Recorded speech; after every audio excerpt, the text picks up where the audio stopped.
ہمارا تو پہلی لائن ہے خوف سے آزادی اور ملک سے آزادی. جو ایک شلوک آج پردھان منتری نے استعمال کیا وہ خوف سے آزادی، خوف دلانے کا سے متعلق تھا.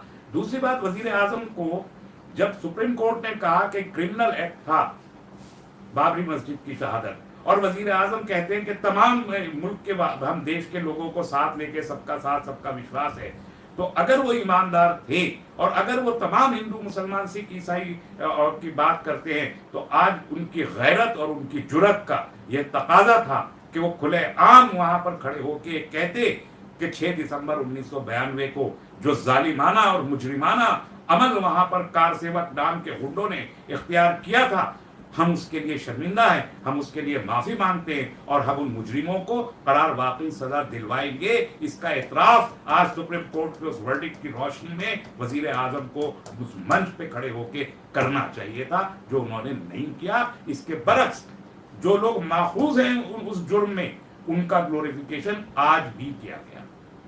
تو اگر آپ اتنے بڑے کرمنل ایکٹس میں انوالو کرمنلز کو گلوریفائی کر کے انہیں بڑے بڑے عہدے دے کے وزیر بنا کے اور ان کے ممبر پارلیمنٹ بنا کے اور ان کو اپنے پارٹی میں بڑے موقع دے کے رکھنا چاہتے ہیں، تو اس کا مطلب یہ ہے کہ آپ اس ملک کے کی اس دستوری حیثیت کو تسلیم نہیں کرتے جو اس ملک کو سیکولر سوشلسٹ ریپبلک کہتی ہے. اگر یہ صرف سپریم کورٹ کے ججمنٹ کی بات تھی تو موہن بھاگوت جو آر ایس ایس کے چیف ہیں آج اس منچ پہ کیا کرتے ہیں، وی ایچ پی کے لوگ وہاں پہ کیا کرتے ہیں، خود وزیر اعظم کو بحیثیت وزیر اعظم وہاں جانے کی کیا ضرورت. یہ اعتراض کیا گیا کہ وزیر اعظم وہاں پر کیوں جا رہے ہیں.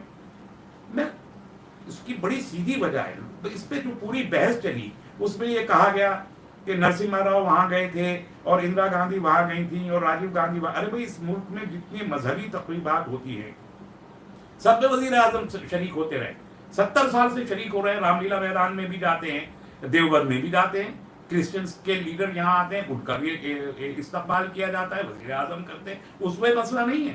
مسئلہ یہ ہے کہ یہ جو آج کی تحریک تھی یہ اس ملک کا سب سے زیادہ لمبا چلنے والا وہ کنٹروورشل مدعا تھا کہ جس نے اس ملک میں 2 قوموں کو الگ الگ کر کے پولرائز کیا، مذہبی منافرت جس نے پیدا کی، اور 30 سال میں سب سے زیادہ خون بہایا جس مدعے میں.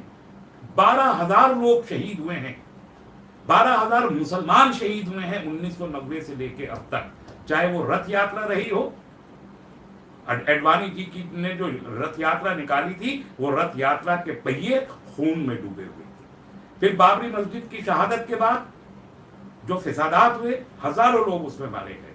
گجرات کے فسادات، ہزاروں لوگ اس میں مارے گئے. کتنے موقع ہیں کہ ہزاروں لوگ ایک ایک مرتبہ میں مارے گئے، سب بابری مسجد اور رام مندر کے نام پہ. 12,000 مسلمان شہید ہوئے اس ملک میں. اتنا کنٹروورشل مدعا کوئی وزیر اعظم کا کی مثال نہیں ہے کہ کوئی وزیر اعظم اس سے پہلے ایسے کسی کنٹروورشل موقع پہ جا کے چیف گیسٹ رہے ہوں اور شلانیاس انہوں نے کیا، کوئی بھی پرفارمنس انہوں نے وہاں پہ جا کے کسی وزیر اعظم نے نہیں دی ہے سوائے نریندر مودی. سومناتھ سے کہا، جب سے تشبیہ دی گئی کہ سومناتھ کے مندر کے شلانیاس میں بھی ملک کے صدر جمہوریہ گئے تھے، ڈاکٹر راجندر پرساد صاحب گئے تھے، لیکن سومناتھ کو بابری مسجد سے آپ اکویٹ نہیں کر سکتے. سومناتھ کے بارے میں یہ کہا جاتا ہے کہ محمود غزنوی وہاں آئے تھے اور محمود غزنوی نے وہاں پر مندر کو شہید کر دیا تھا. غلط ہے.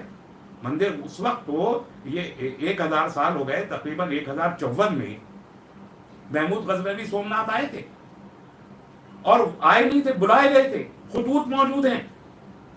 بشمبر ناتھ پانڈے کی کتاب اورنگزیب عالمگیر پڑھ کے دیکھیے، اس میں خطوط کی کاپی موجود ہے جس میں سومناتھ کے لوگوں نے محمود غزنوی کو خط لکھ کے بلایا، اور وہ وہاں پر جو ظلم ہو رہا تھا وہاں کے عوام پہ، ہندوؤں پہ، آستھا کے نام پر ہندوؤں کا جو ایکسپلائٹیشن سومناتھ میں کیا جا رہا تھا، اس کے خلاف سومناتھ کے ہندوؤں نے خط لکھ کے غزنوی کو بلایا کہ ہم کو مصیبت سے نجات دلائیے، ہم کو انصاف دلائیے. چھوٹا سا لکڑی کا مندر تھا جس کے باہر لکشمی جی کی مورتی 2 پہاڑوں کو مقناطیس سے مقناطیسی کشش کے ذریعے کھڑی کر رکھی تھی، اور ایک تلوار مار کے محمود غزنوی نے اس مقناطیسی کشش کو دور کیا، مندر گر پڑا. اگر سومناتھ کو لوٹنے کے لیے آنا ہوتا ہے، مسجدیں بنانا ہوتا، سومناتھ کو مندر سے مسجد میں کنورٹ نہیں کیا. سومناتھ طاقتور تھا، محمود غزنوی طاقتور تھا، وہ ایک فوج لے کے آیا تھا.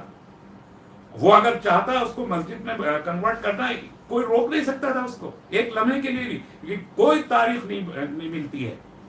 تقریباً یہ 1400 سال کی ایک تاریخ ہے سومناتھ کی، جو مختلف ادوار میں ایک مرتبہ کی یہ تاریخ نہیں ہے کہ سومناتھ کو مندر میں مسجد میں کنورٹ کیا. کسی نے نہیں کیا. اس کا رینوویشن ہونا تھا، وہ رینوویشن کے لیے 1991 میں گئے. تو آج آپ کہہ رہے ہیں کہ سومناتھ میں چونکہ صدر جمہوریہ گئے تھے اس لیے یہاں بھی جانا. کوئی کنٹروورسی نہیں تھی 1951 میں سومناتھ کے اوپر. تو اگر صدر جمہوریہ چلے گئے تو کوئی حرج نہیں تھا اس وقت ان کو چلا جانا. لیکن آج جس جگہ پہ جا کے انہوں نے شیلا نیاز کیا، اس کے میں ایک مسجد کا ملبہ ہے. وہ مسجد کے ملبے کے اوپر کھڑے ہو کے رام چندر جی جیسے عظیم الشان بھگوان کے مندر کی تعمیر کر کے آپ بھگوان رام چندر جی کی آدر کو نرادر میں بدل رہے ہیں، ان کی بے عزتی کر رہے ہیں، اور اس کے لیے وزیر اعظم جا رہے ہیں. تو اگر آپ سومناتھ کی مثال دے ہی رہے ہیں تو پھر صدر جمہوریہ ہند کو آپ نے آج کیوں نہیں بلایا؟ آپ رام ناتھ کووند جی کو بھی بلا لیتے نا پھر وہاں پر، اتنا ہی آفیسر تھا. کیوں نہیں بلایا آپ؟ اس لیے کہ وہ دلت لیڈر ہے، اس لیے نہیں بلایا آپ نے. ہے تو وہ بھی RSS کے بیک گراؤنڈ سے، وہ بھی تو بی جے پی کے آدمی ہیں، آپ ہی نے ان کو پروموٹ کیا ہے. تو آپ نے صدر جمہوریہ کو کیوں نہیں بلا لیا آپ نے؟ تو ایک اپر کاسٹ ہندوتوا کے ورچسو اور سیاسی اقتدار کی کہانی ہے جسے ہم رام مندر آج کہہ رہے ہیں. لیکن اور میں نے کہا کہ سیاسی ہے، اور اس سیاست پہ سب لوگ سامنے آ گئے. اب سوال یہ ہے کہ اگر تمام لوگوں کے چہروں سے نقاب آج نوچ کے پھینک دیے گئے ہیں اور تمام لوگ جو ہے وہ رام مندر کی بات کر کے ہندو ووٹ میں اپنا حصہ بٹانے کے لیے آگے بڑھے ہیں، تو ہمارا کیریکٹر کیا ہونا، ہماری حکمت عملی اب کیا ہونی چاہیے، اس پہ غور کرنا بہت ضروری ہے. آئندہ 4 سال کی جو سیاست اس ملک کی ہے اس کے خطوط تقریباً آج کھینچ دیے گئے ہیں. 4 سال رسہ کشی چلے گی ہندوتوا کے موومنٹ کے نام پر. یہ میں آپ سے آج عرض کر رہا ہوں اور آپ لکھ کے رکھ لیجئے کہ تمام پولیٹیکل پارٹی ہندوتوا کا موومنٹ لے کے چلیں گی، اور کون کتنا حصہ ہندو ووٹ کا چھین لیتا ہے اس کی پوری کشمکش ہوگی. اب نہ کسی کو دلت کی فکر ہوگی، نہ کسی کو ٹرائبل کی فکر ہوگی، نہ کسی کو مسلمانوں کی فکر ہوگی، نہ کسی کو عیسائیوں کی فکر ہوگی. بس یہ فکر ہوگی کہ ہندوتوا ووٹ. تو اگر یہ ہندوتوا کی کشمکش اور ورچسو اور بالادستی کی جنگ، ہندو ووٹ کی بالادستی کی جنگ ہے اور دو قومی نظریے کا احیا ہے، تو پھر آپ کو ہم تو دو قومی نظریے کو ایکسپٹ نہیں کر سکتے.